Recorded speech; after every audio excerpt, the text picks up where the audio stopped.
Je vous propose d'ouvrir la parole du Seigneur dans le livre de l'Apocalypse au chapitre 22 et nous lirons les paroles du Seigneur Jésus au verset 12.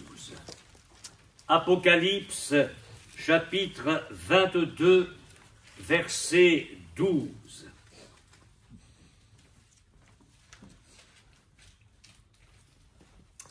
Voici, je viens bientôt, et ma rétribution est avec moi pour rendre à chacun selon ce qu'est son œuvre. Je suis l'alpha et l'oméga, le premier et le dernier, le commencement et la fin. Amen. Amen.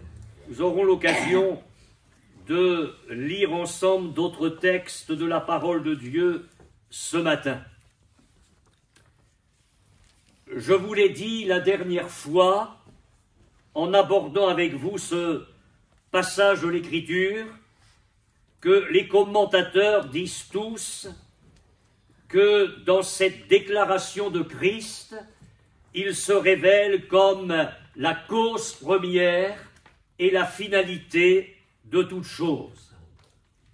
Mais je vous ai souligné qu'à mon avis, il me semble dommage de ne voir dans ces trois déclarations de Jésus une seule et même pensée.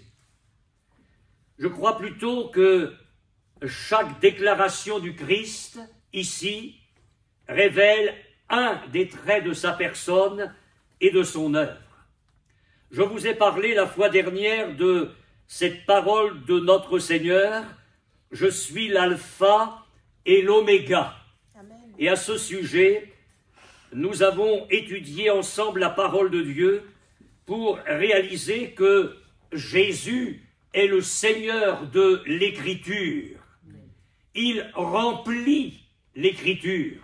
Nous pourrions même dire qu'il est, lui, l'Écriture. Alors il est vrai que chacune de ces trois révélations que nous avons au verset 13 apporte une vision sur la personne et l'œuvre de Jésus, mais on le remarquera, il y a des textes de la parole de Dieu où on trouve un petit peu les pensées qui s'entremêlent, comme dans un faisceau divin, parce qu'il est bien difficile de cloisonner les choses en ce qui concerne la nature de notre Dieu. Cependant, nous garderons cette pensée que chacune des trois paroles de Jésus est en rapport avec un éclairage sur sa personne et son œuvre. Je ne reviens pas sur tout ce que nous avons partagé comme pensée concernant le fait que Jésus est le Seigneur de l'Écriture. J'attire votre attention ce matin sur cette seconde parole de Christ, « Je suis le premier et le dernier ». Et j'ai remarqué que cette parole de Jésus se trouve à trois reprises dans l'Apocalypse. Non seulement dans le texte que nous venons de lire ensemble, mais au chapitre 1er, verset 8, « Ne cherchez pas ». Le Seigneur dit ceci au verset 18, chapitre 1er, verset 18, alors que Jean a la révélation glorieuse de la personne de Christ, Jésus lui dit « Je suis le premier et le dernier ». Et puis, alors que le Seigneur adresse son message aux 7 églises d'Asie mineure, je pense que notre frère en sait quelque chose, s'adressant à l'église de Smyrne, le Seigneur Jésus dit à Jean, écrit à l'ange de l'église de Smyrne, « Voici ce que dit le premier et le dernier ». Cette parole de Jésus, ou cette réalité concernant la personne de Christ, se trouve ailleurs dans le Nouveau Testament, mais elle s'y trouve partiellement.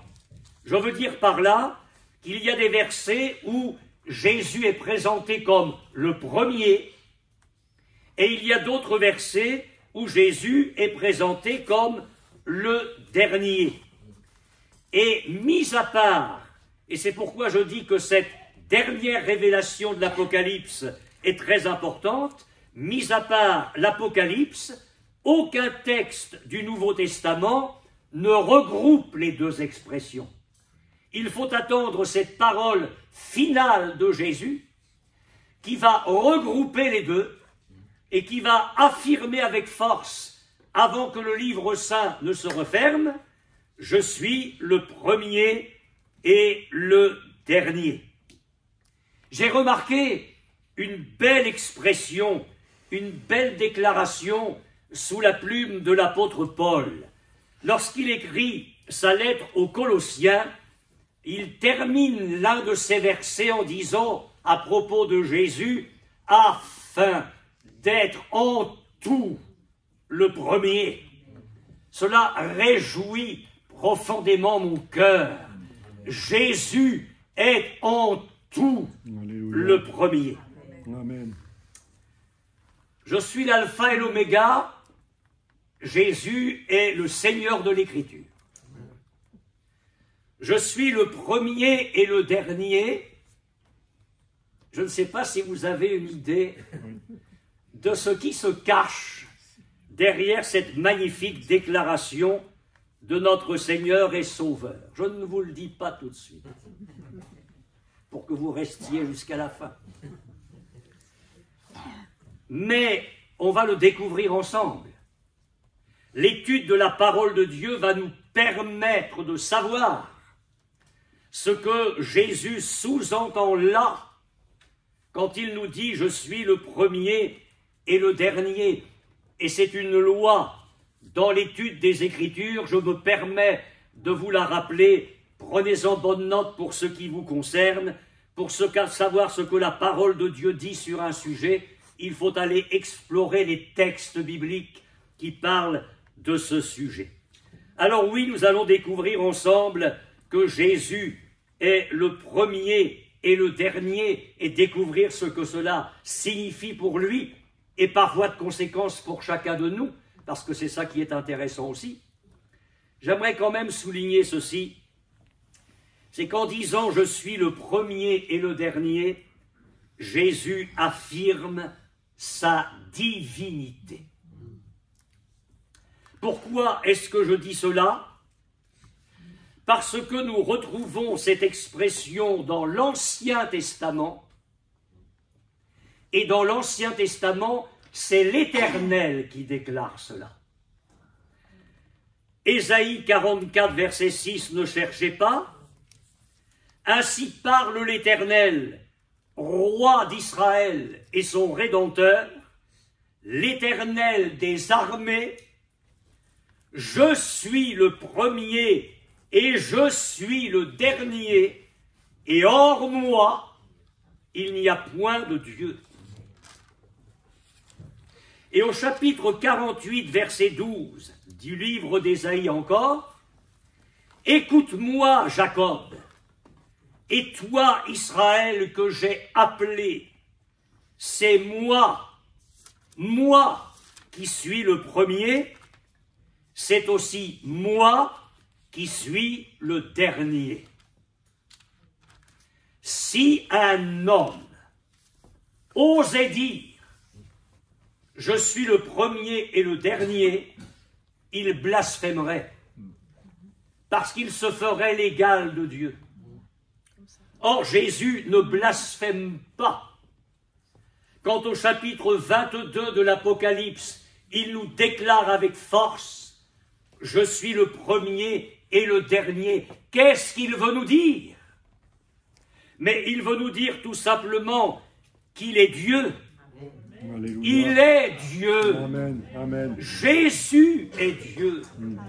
Et il affirme ici sa divinité, son égalité avec le Père. Rappelez-vous dans l'évangile de Jean, alors que Jésus parle de lui comme du bon berger et nous comme ses brebis, vers la fin de son discours, il dit « Moi et le Père, nous sommes un ». Jésus affirme avec une majesté sans pareille sa plénitude divine. Alors on va tirer tout de suite une première conséquence pour nos vies. Ce n'est pas une découverte, mais nous avons un grand Seigneur. Amen. Amen. Nous avons un grand Sauveur. Alléluia. Et ce matin, il te dit, et il me dit, je suis le premier et le dernier. Et il semble nous dire ainsi, mais je suis Dieu. Je suis infiniment grand et infiniment puissant. Et là, il y a comme une tonne de vitamine C pour notre foi. Parce que nous sommes appelés à placer en Jésus une pleine confiance. Il a osé dire, Jean 14, verset 1er, « Vous croyez en Dieu, croyez aussi en moi. » La parole de Dieu nous dit, et c'est encore sous la plume de Paul dans son épître aux Colossiens, que Dieu a voulu que toute plénitude habite en Jésus. Dans cette même épître aux Colossiens, l'apôtre Paul déclare « Dieu a voulu que toute plénitude habite en lui » et il dit que toute la plénitude de la divinité habite corporellement dans le Seigneur Jésus. Amen. Et écoutez bien le prologue de l'apôtre Jean. Alors qu'il nous dit que la parole, Jésus a été faite chair, il dit, nous avons tous reçu de sa plénitude. Alors là, je me suis arrêté quelques secondes chez moi, et je me dis, mais l'apôtre Jean n'a pas écrit, nous avons reçu sa plénitude. Ça se saurait, hein. Ça se saurait. Mais il dit, nous avons reçu de sa plénitude.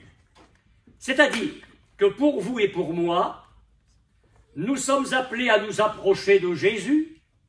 Nous le faisons par la lecture de la parole de Dieu.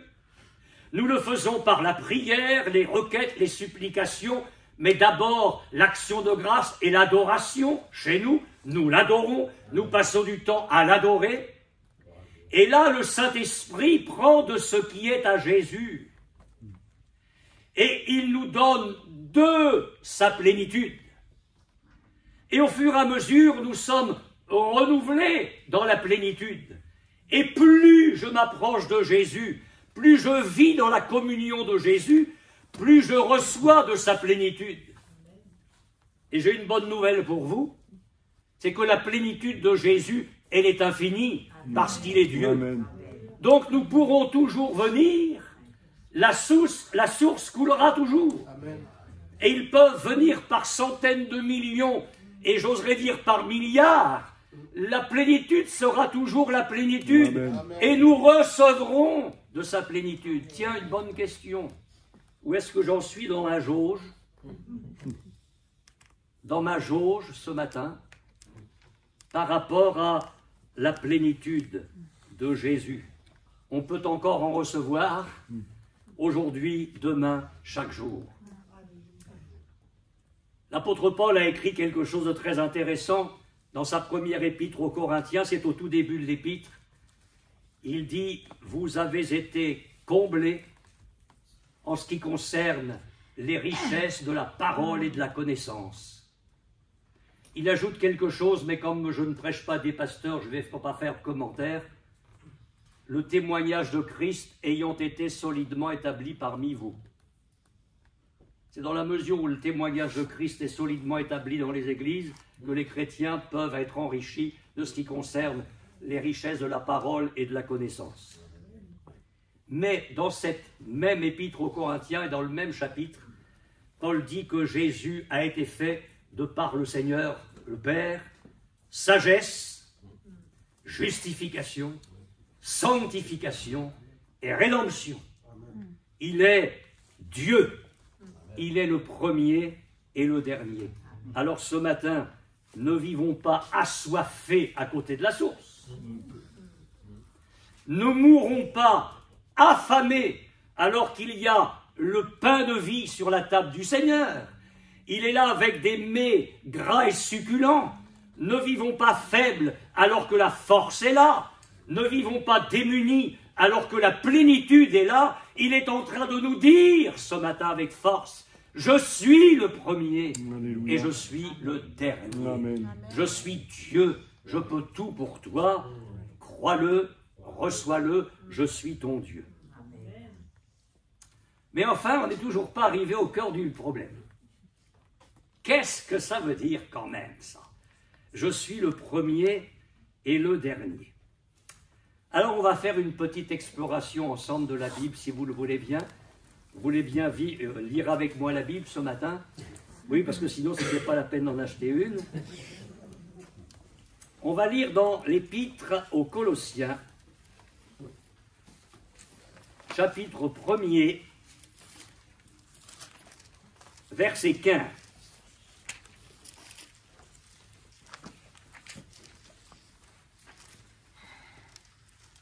Il est question de Jésus. Il est l'image du Dieu invisible, le premier-né de toute la création. Alors le mot grec a un double sens. D'abord celui de la dignité. Et il est question, bien évidemment ici, de la dignité suprême de Jésus, au-dessus de tout ce qui est créé. D'ailleurs, nous avons, j'ai laissé le texte biblique, j'y reviens, nous avons dans l'Épître aux Colossiens, dans ce même chapitre 1er, la fin du verset 18, il est le premier-né d'entre les morts, afin, comme je l'ai dit tout à l'heure, d'être en tout le premier. Donc, il y a ici la dignité suprême de Jésus. Mais le deuxième sens, c'est que Jésus existe avant la création. Il est question ici de la préexistence de Jésus avant tout ce qui a été créé. Parce que on ne va pas être comme une certaine secte qui, à partir de ce texte, voudrait nous faire croire que Jésus est une créature. Il est le premier-né de la création. Mais ce n'est pas ce que le texte veut dire. Le texte veut dire exactement que Jésus est le principe de la création de Dieu. C'est-à-dire que c'est au travers de lui, en lui, que tout a été créé. Non pas qu'il a été créé et qu'après le monde a été créé, mais qu'il est le principe créateur par lequel, au travers duquel, tout a été mis tout est venu à l'existence. D'ailleurs, c'est ce que l'apôtre Jean dit dans son prologue. Il dit à propos de Jésus la parole, qu'elle était au commencement avec Dieu, qu'elle était Dieu, et il dit toutes choses ont été faites par elle, et rien de ce qui a été fait n'a été fait sans elle. L'apôtre Paul, là encore, dans sa lettre aux Corinthiens, la première, parlant de Jésus, dit que c'est par lui que nous sommes et c'est par lui que sont toutes choses.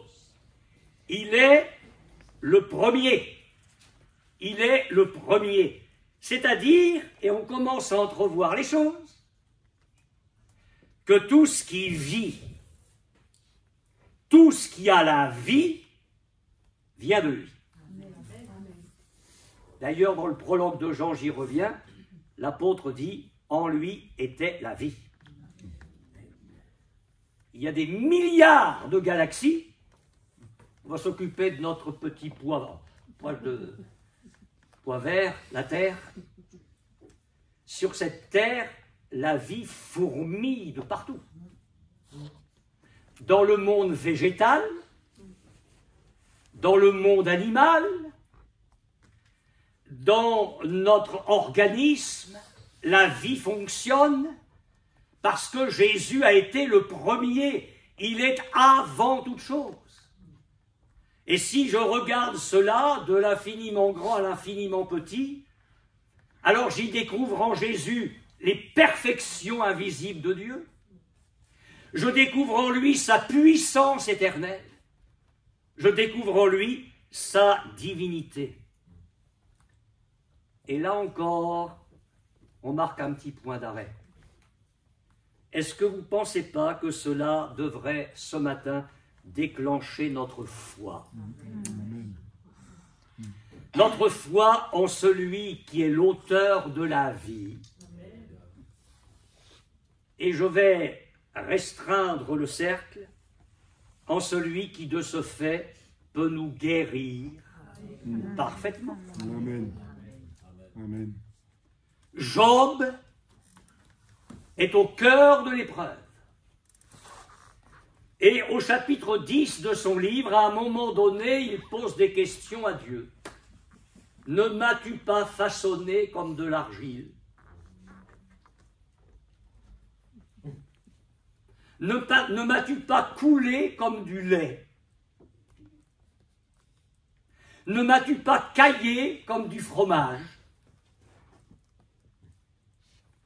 Tu m'as tissé d'eau, de peau et de nerfs. Tu m'as couvert de chair. Et il dit à Dieu, mais tu m'as donné la grâce avec la vie. Écoutez, il est en train de te dire ce matin qu'il est le premier. C'est-à-dire qu'avant que toute chose ne soit créée et que tu ne sois créé, il était là. Et il était là de toute éternité. Alors moi je suis en train de vous prêcher ce matin et pendant que je vous prêche, ça fonctionne là-dedans. Ça fonctionne dans le cerveau, heureusement. Le cœur est en train de battre, donc le sang fait son travail. Excusez-moi, je ne suis pas qualifié, mon frère, hein. Vous l'êtes plus que moi. Mais enfin, tout fonctionne là-dedans. Et tout fonctionne, et on n'en est même pas conscient. Mais lui, il le sait, il a le contrôle de tout. Amen. Il a le contrôle de tout. Est-ce que nous ne voudrions pas ce matin nous fortifier en celui qui a dit « Je suis le premier ». Et dire « Seigneur, puisque tu es l'auteur de la vie,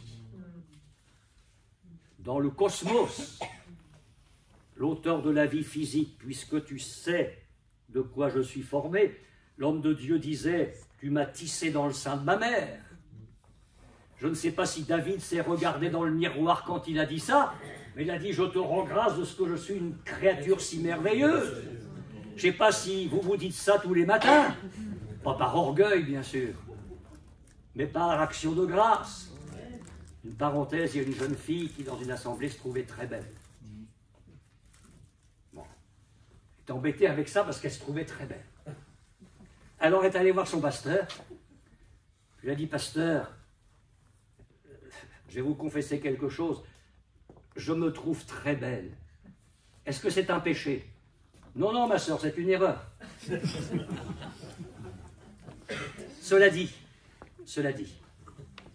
nous pouvons dire, Seigneur, c'est toi qui m'as tissé dans le sein de ma mère.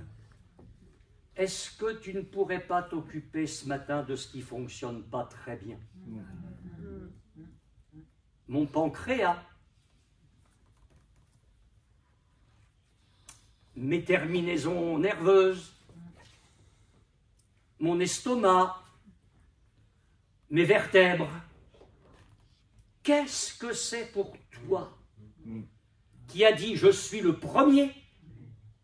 Qu'est-ce que c'est pour toi ce matin dans ce culte de visiter mon corps et de me guérir? Pendant que Jésus parlait, la puissance du Seigneur se manifestait par des guérisons. Mais des réunions comme ça, on en veut. Amen. Et quand on en aura, on en redemandera. Amen. Que Dieu agisse puissamment pour nous remettre sur pied. Amen. Je suis en train de vous dire ce matin avec force qu'il est le premier, et il est le premier pour toi. Amen. Bon, on va aller plus loin. au chapitre 1er de l'Apocalypse, et là vous allez lire avec moi. Chapitre 1er, verset 18. Et là vous allez vous rendre compte que à chaque fois que Jésus parle de lui comme du premier ou du dernier, c'est en rapport avec la vie, partout. Chapitre 1er, verset 18. Je suis le premier et le dernier et le vivant. Et le vivant. Jésus va rattacher le fait qu'il est le premier et le dernier à la notion de vie. Et il ajoute, et voici, je suis vivant au siècle des siècles, je tiens les clés de la mort et du séjour des morts. Chapitre 1er, verset 5. De la part de Jésus-Christ, le témoin fidèle, le premier-né des morts, le premier-né des morts et le prince des rois de la terre. On revient encore une fois à l'épître aux Colossiens, chapitre 1er, verset 18. Colossiens, chapitre 1er, verset 18. Il est la tête du corps de l'Église, il est le commencement, et c'est là où je dis qu'il y a des choses qui s'entremêlent, oui. Il est le commencement, mais écoutez la suite, le premier-né d'entre les morts, afin d'être en tout le premier. Comment, avec ces trois textes, ne pas rattacher le fait que quand Jésus dit « Je suis le premier et le dernier », il fait allusion à sa vie. C'est en rapport avec la vie. Je suis le premier et le dernier et le vivant. Et là, dans ces textes-là, il est en train de nous dire, il nous parle de sa propre résurrection. Quand il dit le premier et le dernier, il fait allusion au fait qu'il est le vivant au siècle des siècles. Il n'est pas resté dans le sépulcre, mais Dieu a déployé sa force dans le Christ, il l'a ressuscité d'entre les morts, et ainsi Jésus peut dire « Je suis le premier et je suis le dernier ». Qu'est-ce que ça veut dire pour nous? Qu'est-ce que ça veut dire pour nous? Que nous avons un Sauveur tout-puissant qui a triomphé de la mort pour lui-même. Il a triomphé de la mort pour lui-même. Quand l'apôtre Pierre a prêché l'évangile le jour de la Pentecôte devant des milliers de Juifs, à un moment donné, il parle de Jésus et de sa résurrection. Et il dit, Dieu l'a ressuscité en le délivrant des liens de la mort, parce qu'il n'était pas possible qu'il fût retenu par elle. Nous avons un Sauveur tout-puissant qui a triomphé de la mort pour lui-même. Alors, qu'est-ce que ça veut dire? Ça veut dire que notre foi n'est pas vaine. Parce que Paul dit que si Jésus n'était pas ressuscité, ben notre foi serait vaine. On aurait la foi dans un cadavre. Est-ce qu'on ne pourrait pas faire un petit réglage de moteur ce matin? Et dire, mais oui, au fait, Seigneur, tu es vivant, tu es le premier et le dernier. Tu es vivant au siècle des siècles. Tu n'es pas resté dans le tombeau. Mais comment ça se fait que ma foi n'arrive pas à ce niveau-là? Mais Seigneur, viens toucher ma foi ce matin. Amen. Viens la ravigorer par la puissance du Saint-Esprit. S'il te plaît, Seigneur, augmente ma foi. Mais oui, j'ai un Sauveur vivant. Un Sauveur vivant. Ma foi n'est pas vaine. Notre prédication non plus, heureusement. Parce que nous pouvons prêcher un Christ vivant. Amen. Un Christ qui est capable d'agir, un Christ qui nous voit, qui nous aime, qui veut intervenir dans notre histoire, dans l'histoire de notre foyer, dans l'histoire de notre Église, dans l'histoire de notre pays, dans l'histoire de notre monde. Et puis, le fait qu'il est vivant, ben ça veut dire qu'en lui, nous avons le pardon de nos péchés. Parce que si Jésus n'avait pas expié parfaitement nos péchés à la croix, il serait resté dans le tombeau. Mais la parole de Dieu dit qu'il est ressuscité pour notre justification. Ça veut dire quoi? Mais ça veut dire que en mourant sur la croix, Jésus a satisfait parfaitement la justice de Dieu. La preuve, c'est que Dieu a ressuscité son Fils. Oui, l'œuvre a été agréée. Et en Jésus, je saisis le pardon de mes péchés. Le diable n'est jamais venu vous dire: mais es-tu sûr d'être bien sauvé? Moi, j'étais jeune pasteur, en formation dans le ministère pastoral, commençais à prêcher l'évangile de tout mon cœur, et puis le diable, un jour, est venu me rendre visite pour m'amener à douter de mon salut. Ça a été une crise terrible. Vous allez vous dire ce matin, bah, quel pasteur on a quand même. Et ça a été un combat de plusieurs semaines. Quand j'arrivais sur l'estrade pour conduire les chants, ou quand j'arrivais sur l'estrade pour prêcher, je me disais: tu es un hypocrite, parce que tu es en train de prêcher des choses que tu ne crois plus. Tu doutes de ton salut. Alors, ramassant mon courage à au moins 16 mains, je suis allé voir mon pasteur. Je dis: je ne peux plus continuer comme ça, il faut que j'aille le voir. Et je lui ai dit, avec la mine d'un homme défait qui allait tout abandonner, je lui ai dit: voilà, je viens vous voir parce que voilà où j'en suis, je doute de mon salut. Et là, je me suis dit, j'ai trouvé un homme avec calme, avec presque un sourire condescendant, et qu'il m'a dit: mais moi, quand j'ai commencé à servir le Seigneur, je suis passé par le même chemin. Il dit: on va prier. On a prié, et ça a été terminé. Mais je suis en train de vous dire ça, parce que s'il y a le premier et le dernier d'un côté, il y a l'ennemi de l'autre. Hein. Et j'aimerais vous dire qu'il ne faut pas parler de l'autre, notre ennemi, plus que du Seigneur. Hein. On n'a aucun honneur à lui faire au diable. Il faut confesser la victoire de Dieu. Alléluia. Et dire: il est le premier et le dernier, il est le vivant, il a satisfait la justice de Dieu, en lui mes péchés sont pardonnés. Premier et dernier, la mort est le dernier ennemi qui sera vaincu. C'est ce que l'apôtre Paul dit dans sa première épître aux Corinthiens, au chapitre 15, verset 26. Je souhaite que le Seigneur revienne avant que nous ne mourions. Si cela n'est pas, vous serez peut-être sur votre lit et vous allez sentir le fleuve glacé vous envahir. Vous allez vous sentir partir. Et la mort est la reine des épouvantements. C'est un ennemi. David parlait de l'angoisse du sépulcre. Jésus, pour d'autres raisons, a eu les angoisses à Gethsémane. La mort n'est pas un passage facile. Et alors, on peut envisager la suite. Le corps est déposé dans la terre. Il retourne à la terre d'où il a été tiré. Alors bien sûr, l'esprit s'en va vers Dieu. Le Seigneur ouvre la cage et l'oiseau s'envole.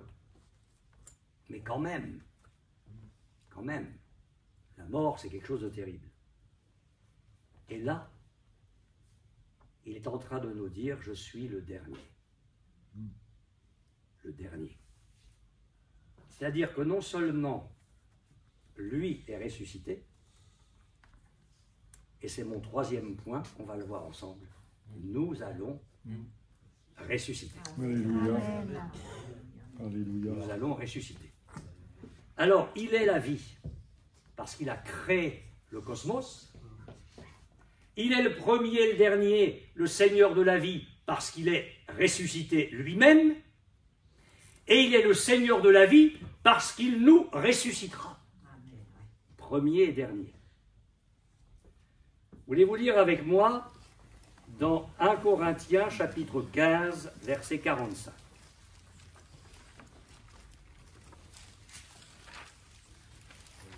1 Corinthiens chapitre 15, verset 45. C'est pourquoi il est écrit: le premier homme, Adam, devint une âme vivante.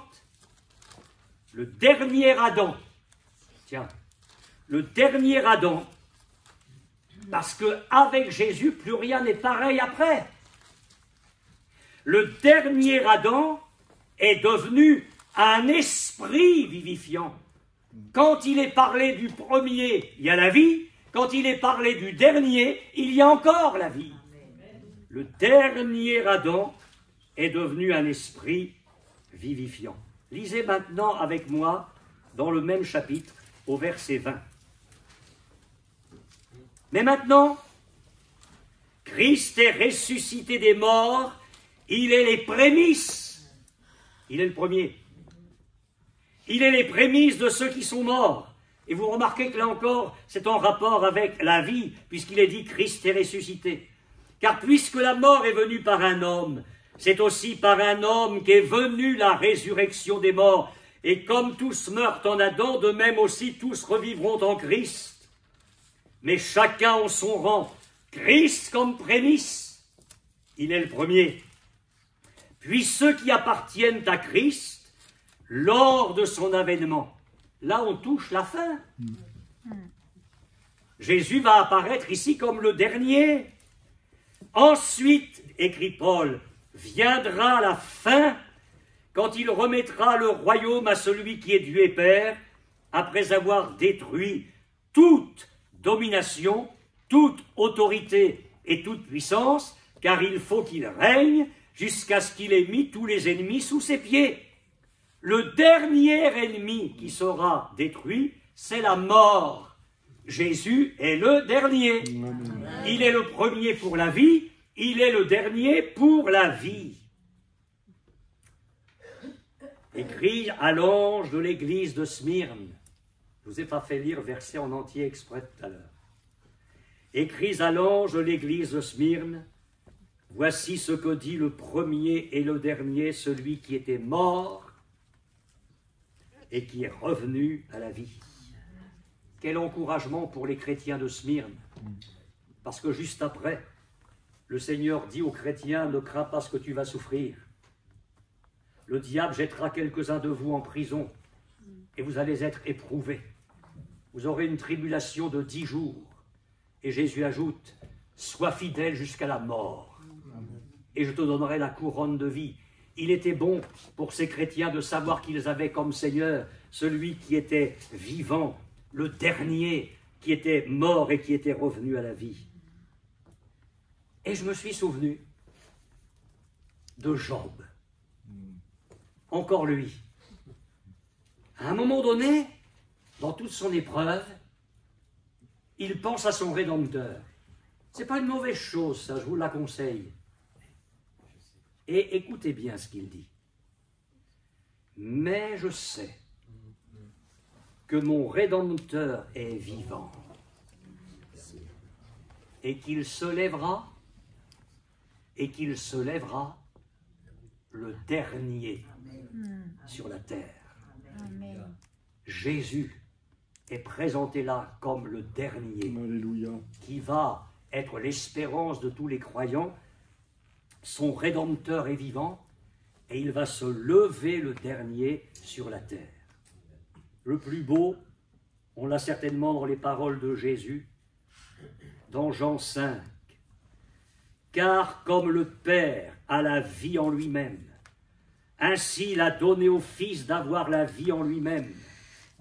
Ne vous étonnez pas de cela, car l'heure vient où tous ceux qui sont dans les sépulcres entendront sa voix et en sortiront.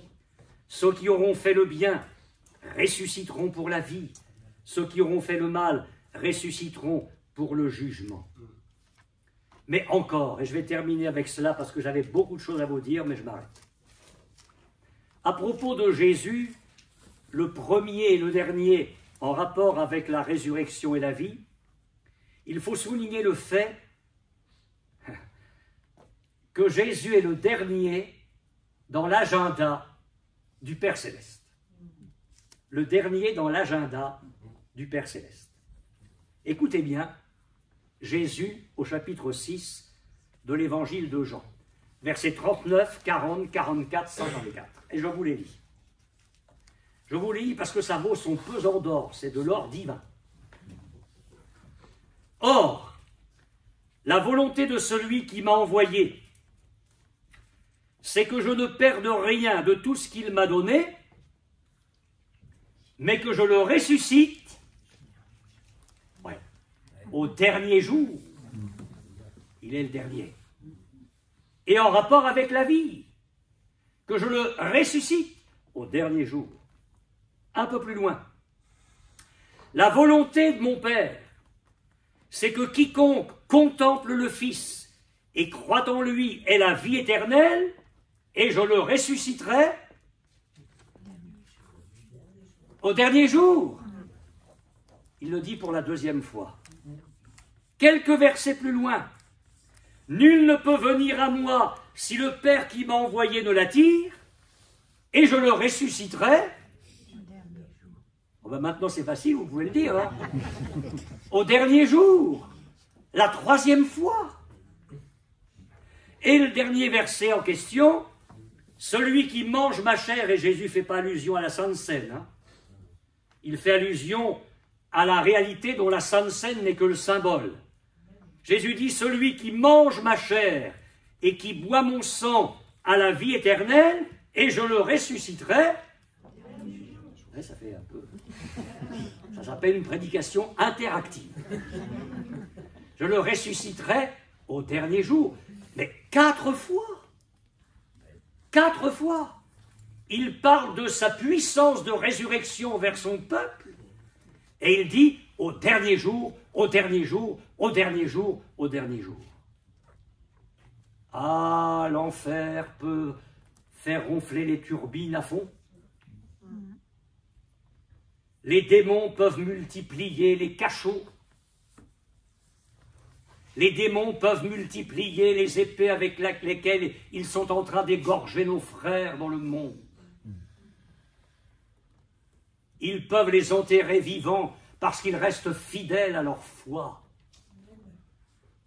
On peut voir tout cela et la rage de l'enfer, le diable qui pense dans sa folie qu'il réussira quand même. Mais non, il ne réussira pas. Parce que la Bible dit, le dernier ennemi qui sera vaincu, c'est la mort. Alléluia. Amen. Et Jésus est en train de nous dire ce matin du haut du ciel, parce que je suis convaincu qu'il est en train de le dire à l'Église chrétienne et à chacun de nous, qu'il y a dans nos cœurs une espérance vivante. Jésus est le premier et le dernier. Il va venir. Et lorsqu'il va venir, ne me demandez pas de vous l'expliquer, mais les morts en Christ vont ressusciter. Amen. Gloire à Dieu. Les morts en Christ vont ressusciter. En un instant, celui qui a fait les milliards de galaxies peut bien faire ça. Il va jaillir de ces tombes des corps glorifiés. Et ils vont être des myriades dans le ciel, à adorer l'agneau qui a été immolé. Alléluia. Il était mort et il est vivant au siècle des siècles. Alors je ne sais pas si j'ai réussi à vous encourager ce matin, mais Jésus est le premier et le dernier. Il est le Seigneur de la vie. Alléluia. Il a existé de toute éternité avant que quelque chose existe. Il peut s'occuper de ton corps et le guérir. Il est le premier et le dernier. Il est en rapport avec sa vie de résurrection. Ta foi n'est pas vaine. Ton témoignage n'est pas vain. Ma prédication n'est pas vaine. Nous avons en lui le pardon des péchés. Et puis, Jésus aura le dernier mot sur la mort. Il est le premier et le dernier. Nous ressusciterons. Nous ne sommes pas en marche vers le cimetière. Nous sommes en marche vers le ciel. Amen.